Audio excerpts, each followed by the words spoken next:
video, what we're hoping to actually cover is that food webs may be composed of several food chains. Also, hopefully, we'll know the difference between a food chain and a food web. Now, you may have come across food chains before, and you may know that they all start what we call a producer. Now, in this case here, the producer is the leaf. The leaf catches energy from sunlight, and what it does, it photosynthesizes, and then it will trap the energy, and it might get eaten by a caterpillar. So here's a caterpillar eating the leaf. Now notice here the arrow. Now what the arrow means actually means eaten by. So we're saying here that the caterpillar eats the leaf. So energy is transferring in this direction here, and to complete the food chain we may find then that the caterpillar is eaten by a blue tit, and the blue tit eventually could be eaten by a barn owl. So here we've got our complete food chain: leaf, caterpillar, blue tit, barn owl.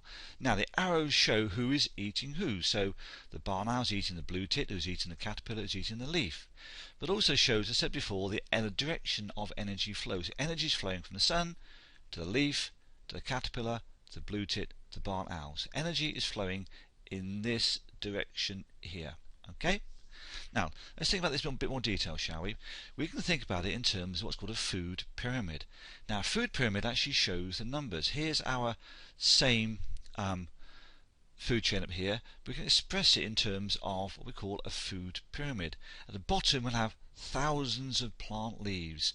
We then may have hundreds of caterpillars, may have a few tens of blue tits, and one or two owls. The least numerous are always the top of the food pyramid, and the most numerous are down here at the bottom.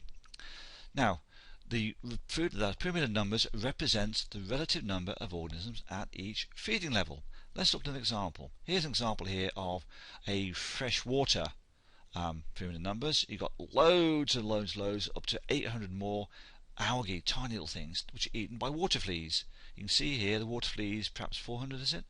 Then we've got minnows, not so many minnows, and at the top here only one or two perch. Now sometimes it gets a little bit confusing. Now here's a different sort of pyramid numbers. Now this one here, yeah, it looks a bit skewed, doesn't it? What's this at the bottom? Well, rather than counting the number of rose leaves, we just got it as a bush. So it'd be one, wouldn't it? One bush. One bush is fed upon by hundreds of aphids, which are fed upon by few ladybirds and very, very few blue tits. So this just shows another way of representing it, whereas this case here, the rose bush represents one bush rather than all the thousands of leaves we know are present on that bush. Okay, so that's an idea there about pyramid of numbers. Now we could also have pyramid of biomass. So if this is pyramid of biomass, this would be much clearer. A rose bush obviously has a mass much greater than the aphids. That would show it more clearly, wouldn't it? And similarly, pyramid of energy. The energy again would be much bigger in the rose bush than it would in the aphids. So these are just pyramids of numbers, but we can look at pyramids of biomass and also pyramids of energy. Now this is all a little bit simplistic. Why? Well, it's a little think. Okay. Now food chains are rather oversimplification of what happens in nature. Our barn owl over here is our barn owl. Our barn owl does not just eat blue tits. It's got a bit of a varied diet. It consists of other small animals as well. So it could be mice, it could be shrews. Okay, so let's think this more carefully. What we need to look at really is what's called a food web. So to show a relationship between organisms more accurately, we need to draw not a food chain, but a food web. So a food web is showing a more extensive view of this. Let's see what I mean. Here we got a food web. Now you could look at this as being a group of food chains just bolted together. So grass is eaten by a beetle, eaten by a fox. That there represents one simple food chain. But the beetle is also eaten by the owl. So the food chain could go in that direction there. Now the rat, well, the rat eats the grass, the vegetation. That could be eaten by the fox, or it could be eaten by the owl, or it could be eaten over here by the stoat. And lastly, the rabbit could be eaten again by all three. So you can see that a food web is actually a more complex version, showing what perhaps is more realistic in wildlife, in real life. So the owl would not just eat one animal, it'll eat a whole range. It'll eat beetles, it'll eat rats, it'll eat rabbits. Now we can start thinking now what happens if something goes wrong within the food web. Suppose, for example, that the rabbits, for some horrible reason, all the rabbits die out. Okay, what would happen to the other animals in the food web? Well, in fact, it would have a rather large impact. Let's think about it.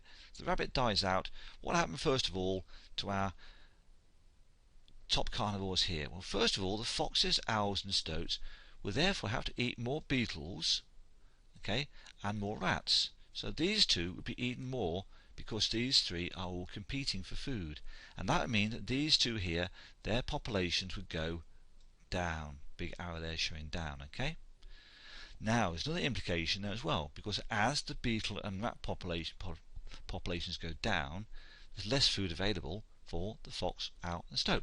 And guess what? The fox, owl and stoat populations also drop unless they could find an alternative source of food. Okay, so that's the impact of changes to a food web. So I hope you understand now the difference between a food web and also a food chain. Let's just check. Do we know this? Do we know that food webs may compose of several food chains? I think we know that. Big tick. And no difference between a food chain and a food web? I think we know the difference between the two, don't you? So big tick there.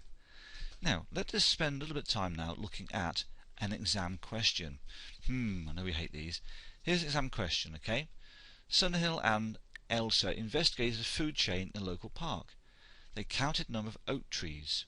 They counted the number of aphids feeding on the leaves of the oak trees. Then they counted the number of ladybirds feeding on aphids. You get the idea there? Now in the space below, draw the food chain linking the oak trees, aphids and ladybirds. So you want to now draw a food chain linking those three. I've got the answer, but if you want to have a go at yourself, then pause the video at this point, have a go, write down the answer. So here is that food chain. We've got oak tree, aphids, ladybirds. If you got that, give yourself 2 marks. Now Elsa says the number of aphids depends on the number of oak trees. Sunhill says the number of aphids depend on the number of ladybirds present. Explain both of these statements. Okay, now again, pause if you want to have a go at it yourself. If not, I'll give you the answer in just a moment. Okay, so the more oak trees there are, and so therefore more leaves, the more food there's aphids, and so the numbers will increase. Okay, so we've that one there, fine. However, the more ladybirds there are, the more aphids will get eaten, so numbers will decrease. So we explain that one as well. Okay, so if you got that answer there, okay, you can give yourself 4 marks. Let's look at another part of the question. Now, the table below shows the total number of organisms present in the food chain in the wood. Ladybird 350, aphid 1150, oak tree there are 5. Here we've got a pyramid of numbers. Okay, we've seen this before in this video, but also we've seen this sort of shape, which is a bit of a strange shape. It's not the one we normally have because what we've got down here. Okay, looks a bit strange, doesn't it? Explain the shape of the pyramid numbers. So can you explain the shape of this pyramid here? If you want to go, pause the video. Okay, if you want the answer, go through it in 3 seconds. 2, 1, go. Okay, right. The pyramid of numbers shows a small number of oak trees down here. Okay, supports a large number of aphids. That's these here, which in turn support a smaller number of ladybirds up here. Okay, so we've explained now the shape of the pyramid. Small number of oak trees, large number of aphids, and a small number of ladybirds. If you've got that, give yourself another 2 marks. Well done. So that's it. I hope you've enjoyed this video about feeding relationships. I just want to thank you for listening and thank you for watching. I'm going to say bye bye for now.